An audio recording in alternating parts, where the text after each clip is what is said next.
السلام عليكم ورحمة الله وبركاته. بسم الله الرحمن الرحيم. إن الحمد لله نحمده ونستعينه ونستغفره ونعوذ بالله من شرور أنفسنا ومن سيئات أعمالنا. من يهده الله فلا مضل له ومن يضلل فلا هادي له، وأشهد أن لا إله إلا الله وحده لا شريك له، وأشهد أن محمدًا عبده ورسوله صلى الله وسلم وبارك عليه وعلى آله وصحبه أجمعين.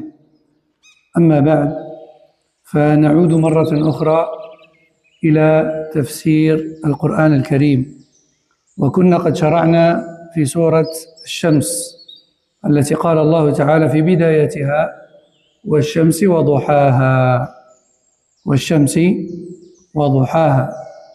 Donc on va reprendre, Inch'Allah, la lecture de l'exégèse du Coran, l'explication des sens du Coran. On était arrivé à Surat Shams, Surat le soleil, et on avait déjà entamé le premier verset qui a pour sens par le soleil et sa lumière. Par le soleil et sa lumière. فالله سبحانه وتعالى لفت انتباهنا إلى الشمس ونورها لأنها دليل واضح على قدرته، وبدونها ما تكونش حياة أصلا، لأن الشمس هي اللي بإذن الله تنور وتدفي وتخلي الزرع يطلع، وكل شيء مرتبط بهذه الشمس. ولما يتأمل الإنسان في هذه الشمس حقيقة الإيمان تاعه يقوى ويشوف عظمة الله عز وجل بشكل واضح.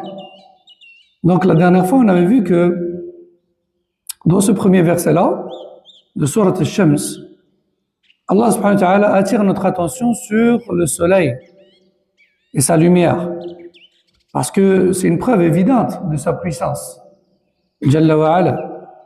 Et sans ce soleil comme cause, par la permission d'Allah bien sûr, mais sans ce soleil, il n'y aurait tout simplement pas de vie. Il éclaire, il réchauffe, il fait pousser ce qu'on mange, etc. par la permission d'Allah. Et donc, beaucoup de choses dans notre écosystème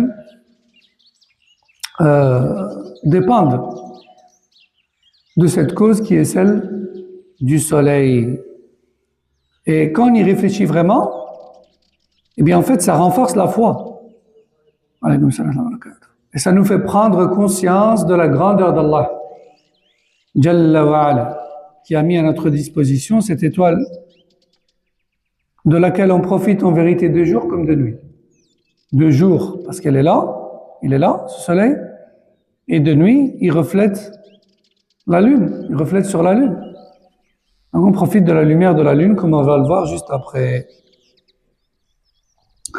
ثم قال تعالى: والقمر إذا تلاها.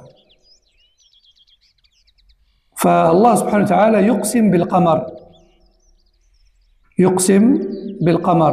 في الأولى قسم بالشمس، ودروك راه يقسم بالقمر لما يجي هذا القمر بعد الشمس، سواء في حركته أو في نوره، أو في نوره. يعني القمر كي تروح الشمس يبان القمر، يبان القمر، وكذلك كي يروح الضوء تاع الشمس يجي الضوء تاع القمر. والقمر إذا تلاها، لهذا قال والقمر لما يتبع الشمس، تروح الشمس يجي القمر. نعم. فسواء في حركته أو في نوره، لأن ضوء القمر يظهر بعدما تغيب الشمس. بعدما تغيب الشمس. أحيانا القمر يكون في السماء في النهار، نشوفوه في النهار، ولكنه لا يضيء لأن الشمس أقوى منه، والشمس راها في السماء، الضوء أكثر منه، تسمى نشوفوه بصح ما يضويش. ولكن الشمس كي تغيب القمر يولي يضوي، لأن القمر شغل داير شغل كما المراية، تضرب فيه الشمس هو يعكس ضوء الشمس إلينا. سبحان الله، كأنها ضوء بصح ضعيف باش ما يمنعناش من النوم ومن الاستراحة. نعمة عظيمة يعني.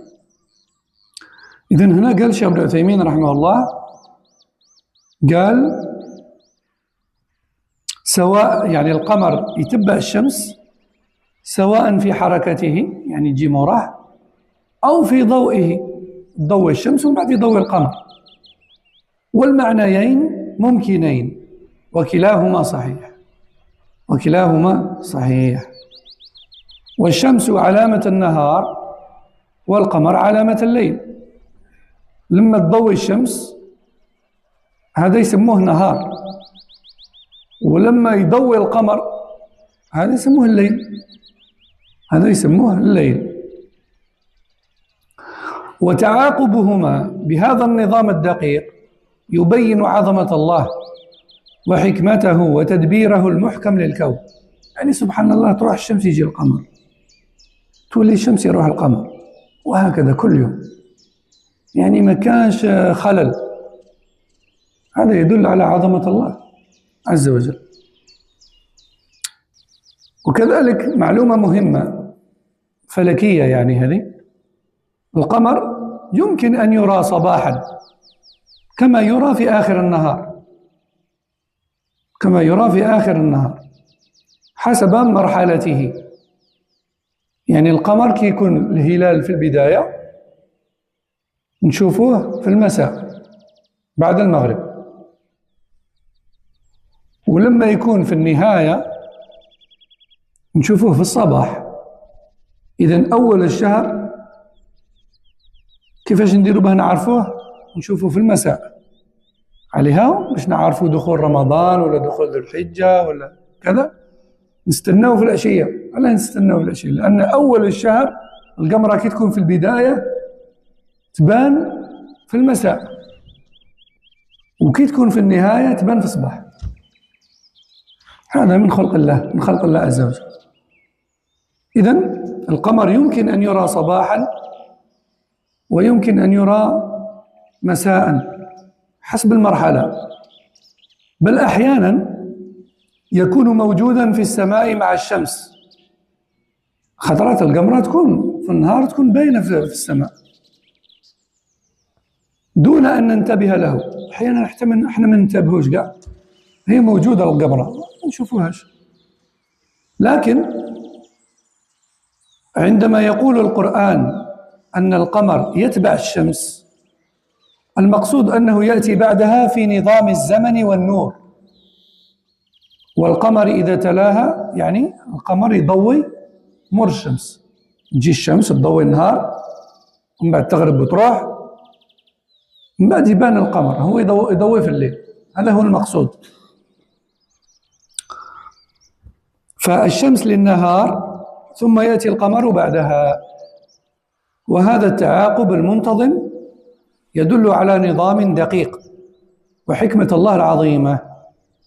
نعم. Donc par rapport à ce deuxième verset qui a pour sens et par la lune quand elle suit le soleil. Donc il a dit quoi d'abord? Il a dit par le soleil et sa lumière. Après il a dit et par la lune, je jure également par la lune qui suit le soleil. Concentrez-vous sur ça. Qui suit le soleil. En fait, ici, tout d'abord, il faut savoir qu'Allah jure par la lune lorsqu'elle vient après le soleil, que ce soit dans sa course ou que ce soit par sa lumière. Parce que oui, dans la course, le mouvement des deux, c'est d'abord le soleil et la lune la suit. Mais également dans la lumière, puisque le soleil, il se lève, il nous éclaire toute la journée. Une fois qu'il se couche, c'est qui prend le relais dans le ciel? C'est la lune. Donc, dans le mouvement, la lune suit le soleil, mais également dans l'éclairage, la nuit succède au soleil.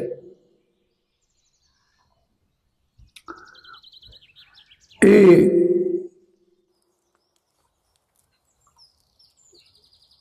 faut savoir que, en vérité, il est tout à fait possible de voir la Lune en matinée, tout comme il est possible de la voir en soirée. Mais celle qu'on voit en matinée, elle n'est pas la même que celle qu'on voit en soirée. Qu'est-ce que je veux dire? Je veux dire par là que lorsqu'on voit la Lune en matinée, j'oublie un détail en fait, Afwan. Lorsqu'on voit la Lune en matinée côté Est, c'est son début. Et quand on la voit en soirée côté Ouest, c'est sa fin. C'est ça que j'ai oublié de préciser tout à l'heure. Donc tout ça pour dire que quand Allah dit la Lune suit le Soleil, ça veut dire deux choses. Que ce soit dans la course et le mouvement, ou que ce soit dans l'éclairage. Le Soleil nous éclaire de jour, et puis ensuite la Lune nous éclaire de nuit. Et cette alternance du Soleil et de la Lune, parfaitement calculée, elle prouve quoi? Elle prouve la puissance d'Allah, subhanahu wa ta'ala, et sa sagesse, la perfection avec laquelle il dirige l'univers. Vous imaginez? Nous, on a combien? On a la vingtaine, trentaine, quarantaine, cinquantaine, allez, le plus âgé peut-être 80.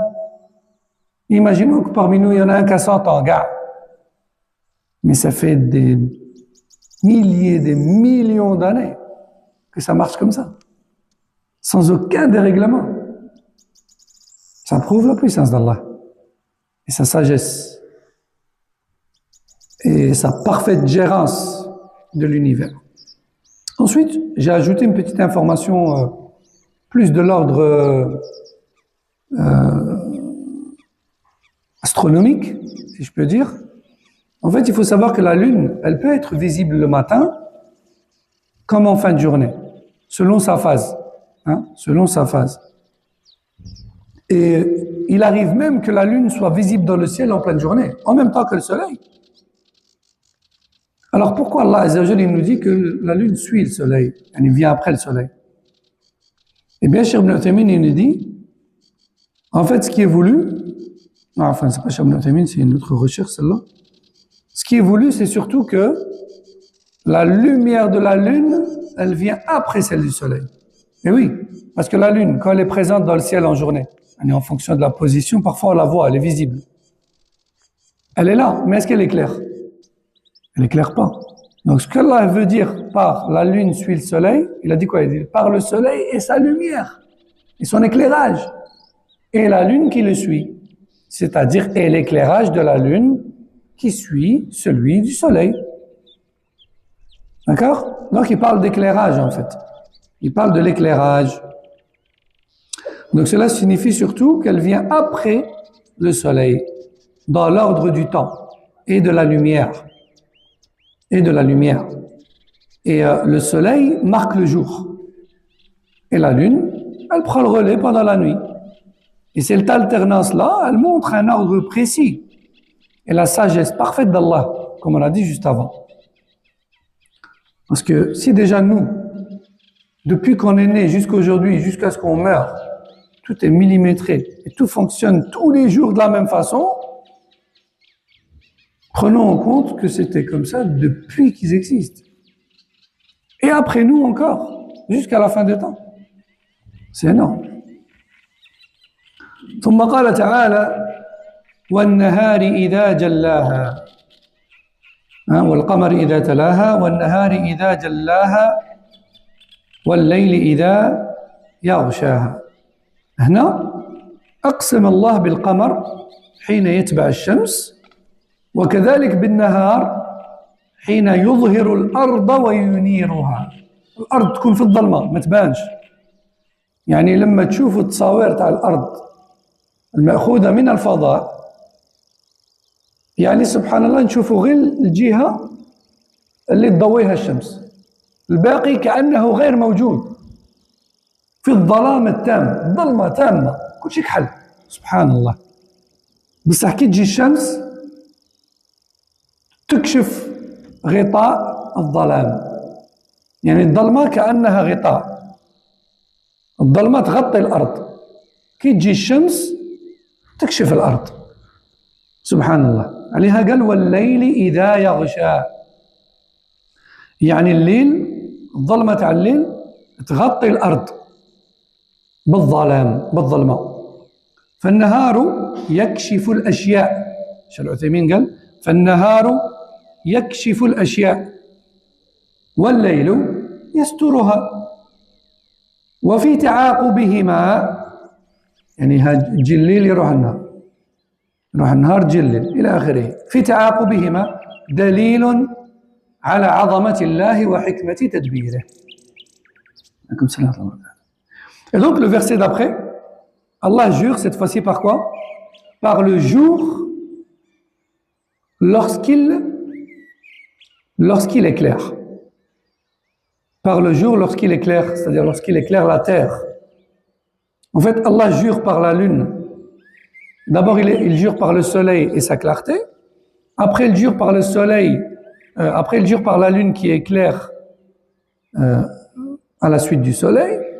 Et puis ensuite, il jure par le jour lui-même lorsqu'il éclaire la terre et il rend les choses visibles. Et ensuite par la nuit lorsqu'elle couvre de son obscurité. Oui, parce qu'en fait, quand on regarde les photos du globe prises de loin, on voit bien que seule la partie qui est face au soleil a des couleurs. Le bleu pour les océans, etc. Mais subhanallah, on voit qu'une partie. Le reste, il est tellement sombre qu'on a l'impression qu'il n'existe pas. On a l'impression que la terre, elle ressemble à une pomme croquée. Hein? Mais il est bel et bien là. Il est plongé dans le noir. Il est plongé dans l'obscurité qui recouvre ce bout de la terre. Ici, dans ce verset, Allah, il a décrit l'obscurité, la nuit. Il l'a décrit, ou il l'a fait ressembler à une couverture qui va venir couvrir une partie de la terre. Hein? Puisqu'il dit clairement وَاللَّيْلِ إِذَا يَغْشَى. Et par la nuit, lorsqu'elle couvre la terre de son obscurité. La nuit, c'est comme une couverture qui va venir rendre invisible toute chose, qui va plonger une bonne partie du globe dans l'obscurité, dans le noir. Donc, Cheikh Ibn Uthaymin nous dit le jour, il dévoile les choses, tandis que la nuit, elle les recouvre. Et cette alternance, et c'est ça qui nous intéresse le plus ici, cette alternance entre la nuit et les jours, sans arrêt, de manière millimétrée, depuis le début de la création, si ça doit prouver une chose, eh bien ça prouve la puissance d'Allah, sa sagesse et sa parfaite gestion de l'univers. Tabaraka wa ta'ala. ثم قال تعالى، وهذا ذكرناه في الحقيقة، والليل إذا يغشى.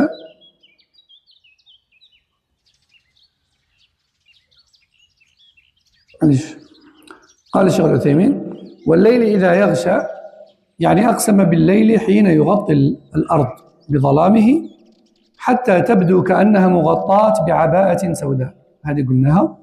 وهذا يظهر بوضوح لمن يرى الأرض من الطائرة بعد غروب الشمس، تبدو مظلمة تماما بينما يبقى الضوء ظاهرا لمن كان مرتفعا في السماء. نعم، احنا كنا نركبوا في الطيارة والطيارة تكون تطير في الليل، نشوفوا الأرض ما تشوف والو سوى الضواو تاع الطرقان، وإلا ما تشوف والو خلاص، لأن الشمس راحت والليل غطى الأرض بظلامه كما قال هنا والليل إذا يغشى.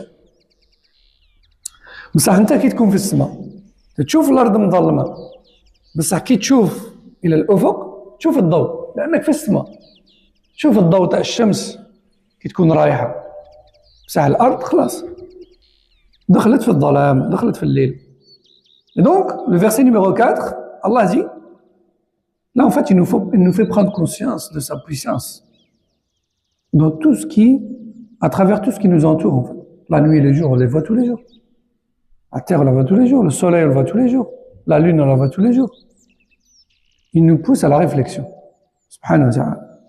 Parce que parmi les choses qui font augmenter la foi, il y a l'observation de la création d'Allah. Tabaraka wa ta'ala. Alors, si on regarde la création de manière banale, comme si c'était une chose banale, oui, ça ne va rien nous faire. Mais lorsqu'on observe avec méditation et réflexion, en plus de ces versets-là, prend conscience. D'ailleurs, subhanallah, même les non-musulmans, lorsqu'ils montent dans l'espace et qu'ils voient tout ça, eux-mêmes, en revenant dans leurs interviews, certains d'entre eux disent, quand on leur pose la question, qu'est-ce qui vous a le plus interloqué, qu'est-ce qui vous a le plus interpellé quand vous étiez là-haut? Ils disent, la chose qui nous a le plus interpellé, c'est ce système parfaitement organisé et on ne peut pas croire que c'est du hasard et que rien ni personne gère tout ça. Et ils n'avouent pas clairement la foi en le Créateur, mais ils disent ça. Ils disent ça. Et le dernier d'entre eux en date que j'avais vu d'ailleurs, c'est l'astronaute français, Thomas Pesquet, parce qu'il est revenu de sa mission dans l'espace au bout de 9 mois, je pense. D'ailleurs, une chose marquante, c'est qu'il a envoyé une photo de la Mecque, vue de l'espace, la veille de l'Aïd. Et il a dit Aïd Mubarak à tous les musulmans. Et d'autres religions se sont révoltées en disant et nous alors, pourquoi ils souhaitent la bonne fête à eux? Point d'interrogation. Allah nous guide. Donc, et par la nuit, quand elle recouvre la terre. Allah jure par la nuit lorsqu'elle enveloppe la terre de son obscurité. Comme si elle était recouverte d'un voile noir, comme on l'a dit tout à l'heure. Et d'ailleurs, Cheikh Al-Uthaymin nous dit, d'ailleurs, on le voit clairement depuis l'avion. Quand on est dans l'avion et que le soleil s'est couché, quand on vole de nuit, quand on prend un vol de nuit, on voit clairement en dessous de nous que la terre, elle est plongée dans le noir. Mais, vu qu'on est dans le ciel, quand on regarde à l'horizon, on voit encore de la lumière. Parce que comme on est en altitude, on peut encore voir des lueurs du soleil qui est en train de partir. Donc, on voit bien, ça c'est bien visible à partir du ciel. On voit clairement cette couverture. L'obscurité, subhanallah, c'est comme une couverture qu'Allah Azza wa Jal étale sur la terre. Et il plonge tout et tout le monde dans l'obscurité. ثم قال تعالى والسماء وما بناها والأرض وما طحاها هنا أقسم الله بالسماء وبنائها العظيم المحكم وبالأرض وبسطها للخلق يعني الله سبحانه وتعالى شغل راه ينبه فينا على مخلوق واحد آخر باش نزيدوا نتفكروا ونتأملوا ونتدبروا المخلوق هذا هو السماء وما بناها يعني راها فوقنا وما تطيحش علينا سبحان الله والأرض وما طاحاها يعني الأرض وسطحها باش نقدروا نعيشوا فوقها تخيل لو كانت الأرض غير جبال فقط كي نديروا الحياة في الأرض تكون صعيبة بزاف ولكن الله عز وجل دحاها أو طحاها كما قال في هذه الآية فالسماء واسعة قوية ومتقنة لا خلل فيها ولا اضطراب كما قال تعالى ما ترى في خلق الرحمن من تفاوت كما نقولوا احنا باللهجة تاعنا ما فيهاش تضيفوا السماء متقنة ما تشوف فيها حتى حفرة يعني حتى تقبى ولا أي شيء متقنة ما فيها حتى عيب ولا حتى نقص كما قال تعالى ما ترى في خلق الرحمن من تفاوت فارجع البصر هل ترى من فطور يعني انت كي تكون تشوف في السماء تشوف فيها فطور تشوف فيها ديفو تشوف فيها نقص تشوف فيها عيب فيهاش عيب يعني البشرية الإنسان إلى يومنا هذا مسلم وكافر إلى يومنا هذا والناس تصور في السماء وتتعجب quelle belle vue كذا même les non-musulmans حتى الكفار السماء جميلة وكذا ويصورون ويرسم اللي يصور واللي يرسم خلق الله عز وجل شيء عظيم يعني هل ترى فيها من فطور هل ترى من فطور ثم ارجع البصر كرتين زيد شوف عاود شوف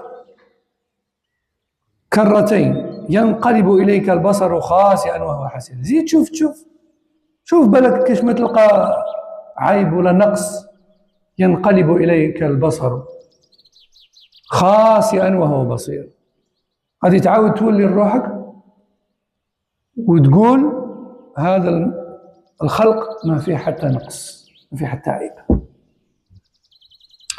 وفي السماء والأرض شيخ العثيمين يقول وفي السماء والأرض آيات عظيمة تدل على قدرة الله وحكمته وكمال خلقه.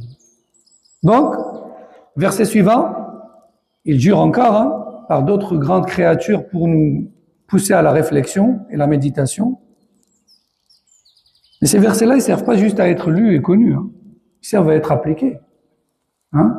Quand on sort, on observe autour de nous. On observe le soleil, on observe le ciel, la lune, l'éclairage, etc. On observe. Tout ça, ça augmente la foi. Ça fait partie de l'adoration d'observer en réfléchissant de cette manière-là. C'est une ibadah, puisque c'est Allah qui nous y invite.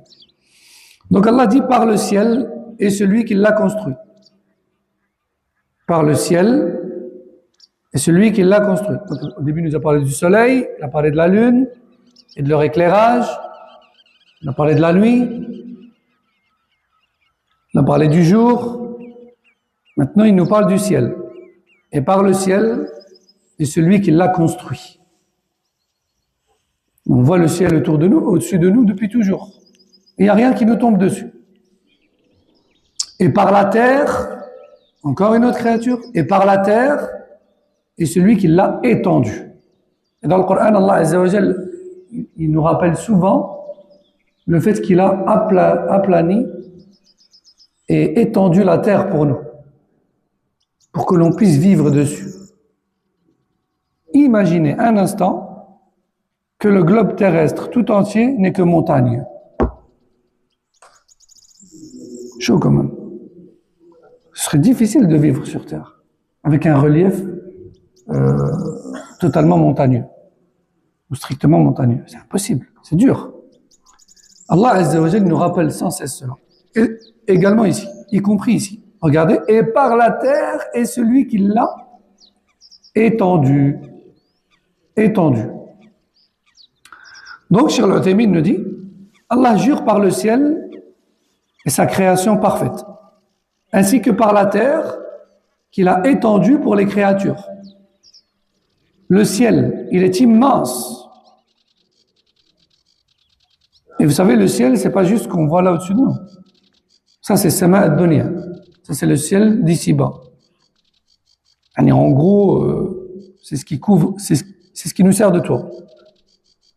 Mais les 7 cieux desquels Allah et son messager parlent, ce sont des cieux qu'on n'a jamais vus et qu'on n'a jamais atteints et qui sont gardés par des anges.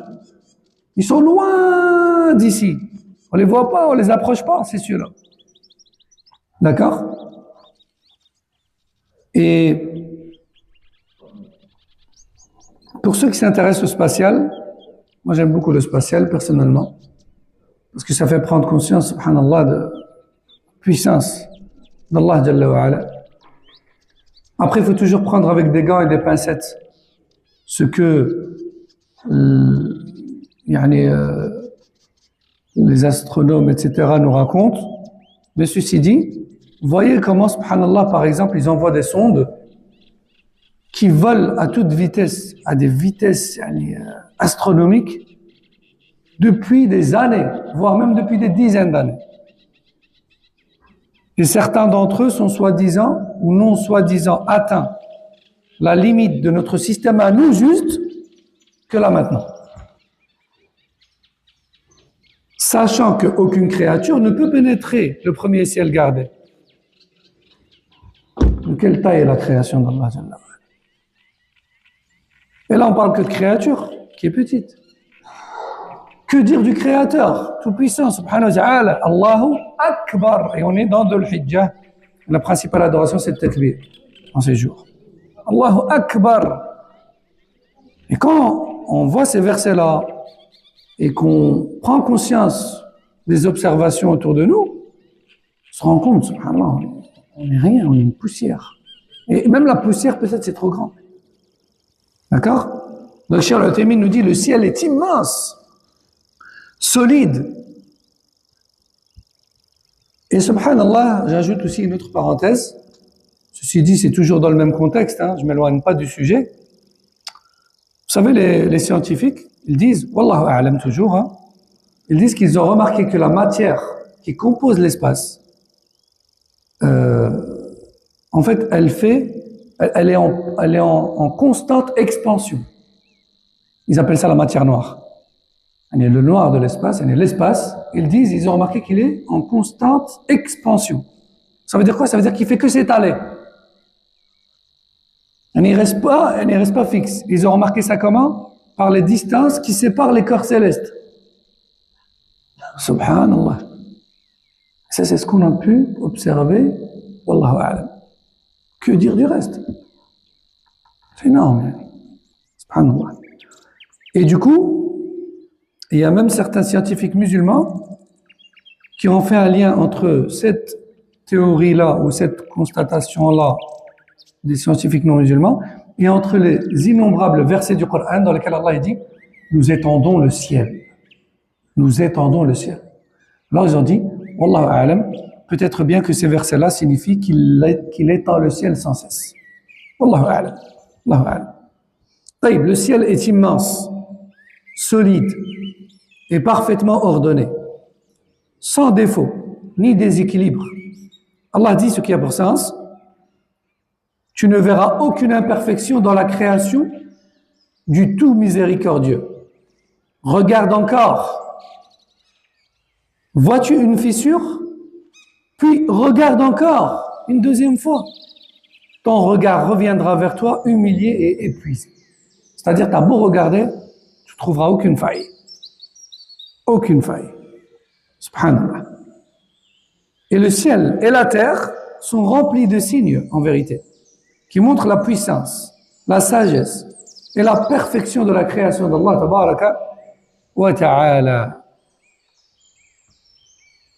C'est pour ça que ce genre de sourates, même qui sont petites et qu'on a appris depuis petit, il faut méditer dessus, il ne faut pas les lire juste machinalement. Elles contiennent des fawaïd énormes. ثم قال تعالى والأرض وما طحاها. قال والأرض وما طحاها، يعني أقسم الله بالأرض وكيفاش بسطها، يعني كما نقولوا احنا سطحها. تخيلوا كان الأرض غير جبال، ما نقدروش نعيشوا بسهولة يعني. أقسم الله بالأرض كيف بسطها وهيأها للناس فجعلها مستقرة ومناسبة للحياة، كذلك ما تهزش، دار فيها جبال ومتنها وخلاها ما تتحركش، ما تهزش، مستقرة مناسبة للحياة.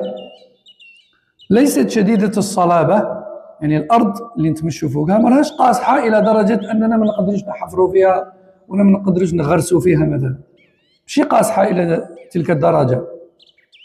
ليست شديدة الصلابة ولا شديدة الليونة، وكذلك ماهيش طرية إلى درجة أننا نغوصوا فيها ونغرقوا في الأرض. شوف كيفاش الله سبحانه وتعالى كما نقولوا باللهجة تاعنا ريقلها، ما قاصحة بزاف ما طرية بزاف، نقدروا نبنوا فوقها، نتمشوا فوقها، نرقدوا فوقها، نغرسوا فيها إلى آخره. وفيها الحياة، تغرس حاجة فيها تسقيها تموت تحيا. سبحان الله. قال الشيخ ابن عثيمين بل الأرض صالحة لمعيشة الخلق وقضاء حاجاتهم، يعني نقدروا نعيشوا فوقها وفيها، وهذا من رحمة الله ونعمه العظيمة على عباده. Donc ensuite, dans le verset 6, verset suivant, Allah dit ce qui a pour sens: je jure également par la terre et celui qui l'a étendu. Bon, on l'avait déjà cité tout à l'heure, mais Cheikh Ibn Uthaymin rajoute des détails. Il dit, donc ici, Allah jure par la terre qu'il a étendue et préparée soigneusement pour les êtres humains. Il l'a étendue et il l'a rendue stable aussi. Certes, il l'a étendue, mais à certaines zones de la terre, il y a des endroits bien calculés, bien stratégiques, comme disent les géologues. Non, c'est comme ça qu'on les appelle, les géologues. Même eux, subhanallah, ils sont impressionnés par les emplacements des montagnes et des chaînes montagneuses sur Terre. La Terre, elle est aplanie. Mais il y a des montagnes et des chaînes montagneuses, que ce soit sur Terre, sur la terre ferme ou même dans les fonds marins, comme les abysses ou autres. Subhanallah. Il y a des montagnes autant sur terre que dans la mer. Et ça sert à quoi? Ils ont vu que c'était stratégique, que c'était pas pour rien qu'ils étaient à ces endroits-là, et que ça maintient et ça stabilise les mouvements de la terre. Et ça évite bon nombre de dérèglements. Allahu Akbar. Allahu Akbar. Donc, Cheikh Ibn dit, il a rendu stable et il a rendu la terre, donc il l'a étendue, il l'a préparée pour les êtres humains, il l'a rendue stable et adaptée à la vie. Cette fois-ci, il parle de la terre, la terre sur laquelle on marche. Il dit, il l'a rendue adaptée à la vie, ni trop dure, ni trop dur de sorte à ce qu'on ne puisse pas creuser, ou on ne peut pas la cultiver, ou bien on ne peut pas construire dessus. Elle serait, on va dire, pas inutile, mais elle serait pas praticable en fait. Pas cultivable, pas constructible, on ne pourrait rien en faire si la terre était trop dure. Et elle n'est pas non plus trop molle. Parce que imaginez une terre trop molle, on s'enfoncerait dedans. Ça ressemblerait à un sable mouvant, mais sur toute la terre. Ça aussi, c'est impraticable. On ne peut pas vivre dessus. Tout qui est absorbé, tout qui plonge. Subhanallah. Mais Allah, Jalla wa Ala, il l'a réglé. Ni trop dur, ni trop molle. Convenable pour vivre, construire, subvenir aux besoins des gens. Et tout ça, encore une fois, pourquoi il nous le rappelle? Tout ça, encore une fois, fait partie de la miséricorde et des immenses bienfaits d'Allah envers ses serviteurs. Donc jusque-là, il a juré par pas mal de grandes créatures. Le soleil, la lune, leur clarté, la nuit, le jour, la terre, le ciel, pardon. La terre. Maintenant, il dit wa nafsin wa ma sawaha.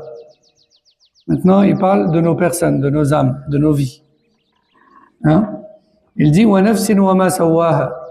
يعني أقسم الله بكل نفس وكيف خلقها وسواها أحسن تسوية. سواها يعني كونها. سواها يعني كونها. أحسن تسوية يعني أحسن تكوين، أحسن شكل.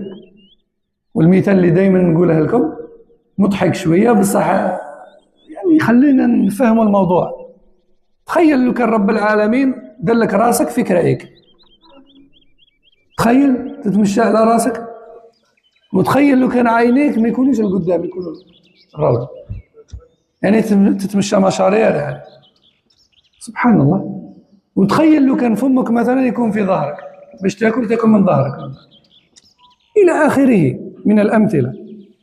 ولكن الله سبحانه وتعالى خلق الانسان في احسن تقويم،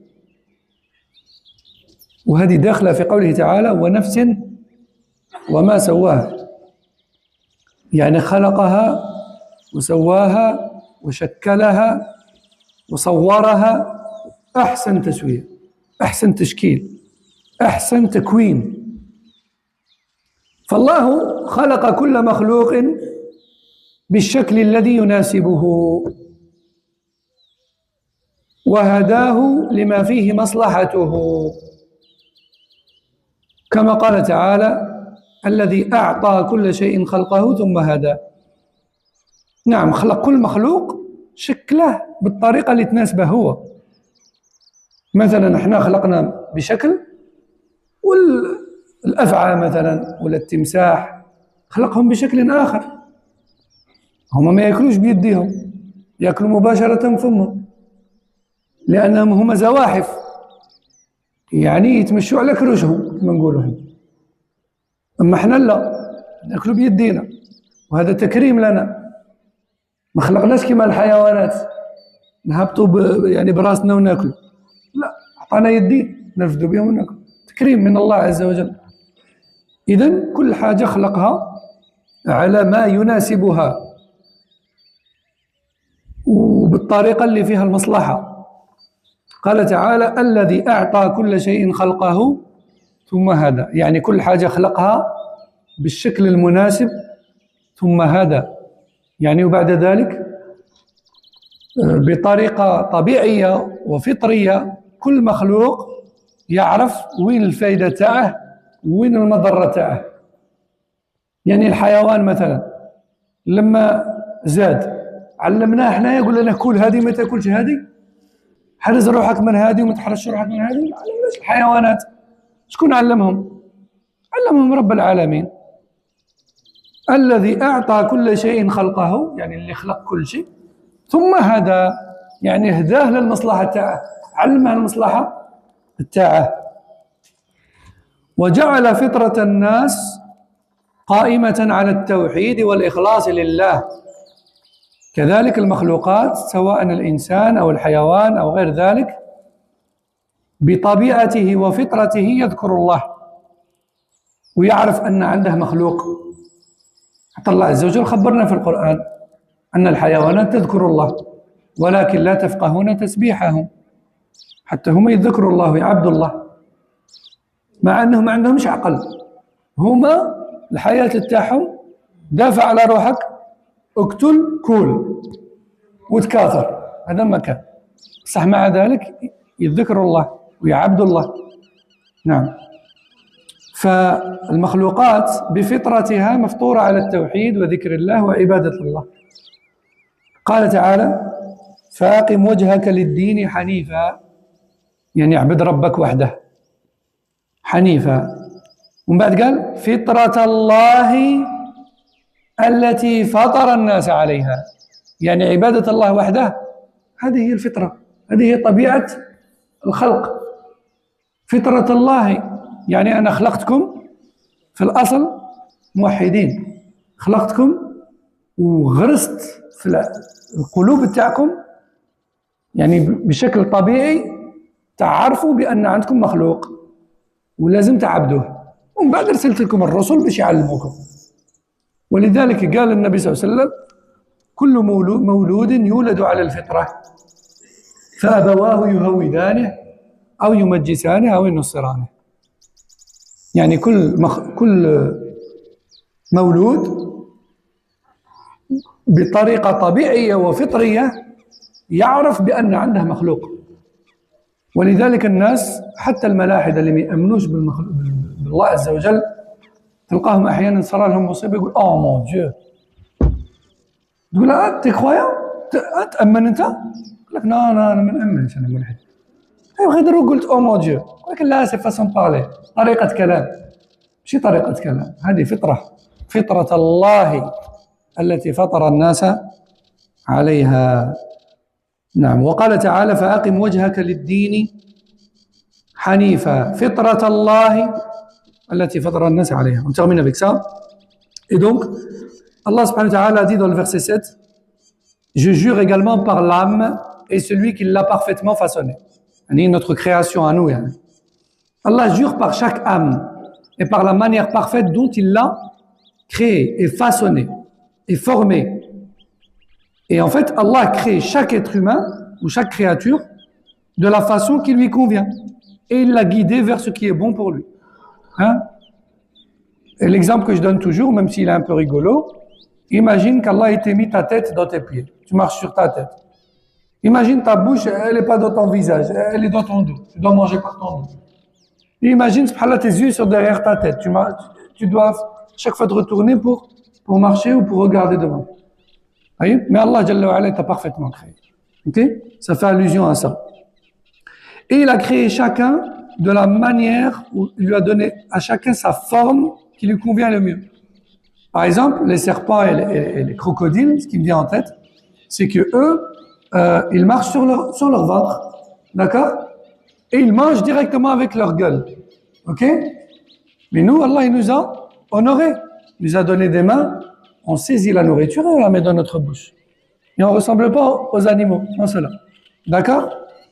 Et ajoutons une dernière chose qui est plus importante que tout ça, c'est que de manière naturelle, strictement naturelle et saine, c'est la saine nature, Allah, il a mis en nous, dès la naissance, et même les animaux également, le fait que l'on sache naturellement qu'on a un créateur, et on l'évoque, et on sait qu'il faut l'adorer. Et après, Allah nous a envoyé des messagers pour nous apprendre comment faire. C'est pour ça que le prophète sallallahu alayhi wa sallam a dit, tout nouveau-né, il est sur la saine nature. C'est-à-dire, il reconnaît qu'il a un créateur, et il sait naturellement qu'il faut qu'il l'adore. C'est ensuite ses parents qui en font un Yahoudi, Nasrani ou Majousi. Majousi, c'est les adorateurs du feu. Et Allah dit dans le Coran, comme dans le verset stipulé ici par Cheikh Al-Uthaymin, Allah dit ce qui a pour sens, dirige ton visage exclusivement vers la religion d'Allah selon la nature qu'Allah a donnée aux hommes, c'est-à-dire la reconnaissance du Créateur. D'ailleurs, on voit parfois autour de nous que même des personnes non croyantes, voire même athées, parfois quand ils sont touchés par une épreuve, parfois par réflexe, ils regardent vers le ciel et disent « Oh mon Dieu !» Quand tu lui dis « Ah ben tiens, t'es croyant ?» Tu dis « Non, je suis pas croyant, je suis athée. » Ben tu viens de dire « Oh mon Dieu !» Tu dis « Non, c'est une façon de parler. » Non, c'est pas une façon de parler. C'est la saine nature qu'Allah a mis en toi. Elle a juste ressurgi. Et tu l'as rejetée. Allah, il a fait ressurgir en toi un signe, une rahma, et tu l'as ignoré. هذا والله أعلم وصلى الله وسلم وبارك على نبينا محمد وعلى آله وصحبه أجمعين. J'ai même pas remarqué que j'ai dépassé le temps, excusez-moi. Assalamu alaikum wa rahmatullahi wa barakatuh.